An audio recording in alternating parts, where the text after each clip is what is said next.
बिस्मिल्लाहिर्रहमानिर्रहीम। चूँकि हमारा मौसम अब तब्दील हो रहा है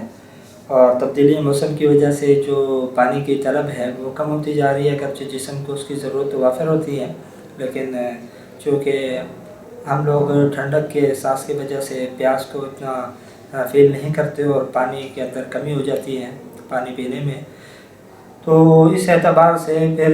हमारे को गुर्दों के अंदर मुख्तलिफ़ किस्म के इन्फेक्शन वगैरह का सामना होता है। और मुख्तलिफ़ किस्म के लोग आते रहते हैं जो ये शिकायत करते हैं कि भाई पेशाब में जलन है या पेशाब में रुकावट होती है, पेशाब की तलब होती है लेकिन वो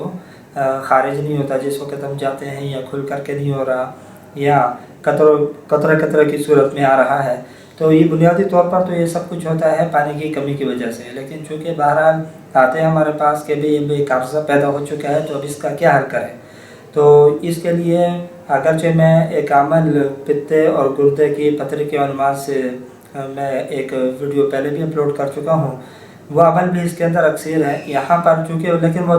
दिक्कत तलब है, थोड़ा उसमें मुश्किलात हैं, तो इसलिए उसी अमल के अंदर थोड़ी सी आसानी करके मैं लोगों को बताया करता हूँ और इंशाअल्लाह उससे इफ़ाक़ा हुआ भी है और मज़ीद भी होगा। तो जिन अहबाब को गुर्दों के अंदर सूजन वगैरह का मसला हो गया हो, इन्फेक्शन हो गया हो, या इसी तरीके से पेशाब में इन्फेक्शन हो रहा हो नाली में और पेशाब की कमी का सामना हो, तो उनके लिए एक अमल ये है कि सूरह इंशिराह अलम नशरह लक सदरक, ये सूरत 7 मरतबा पढ़ लें, पानी के ऊपर दम कर लें 1 गिलास पानी पे, और इसे सुबह खाली पेट आप पी लें और मुकम्मल पानी पिएँ। ज़रूरी नहीं है कि एक ही वक्त में पिएँ, वक्फे वक्फे से जैसे आप आपके लिए आसानी हो, आसानी के साथ आप पी पाएँ,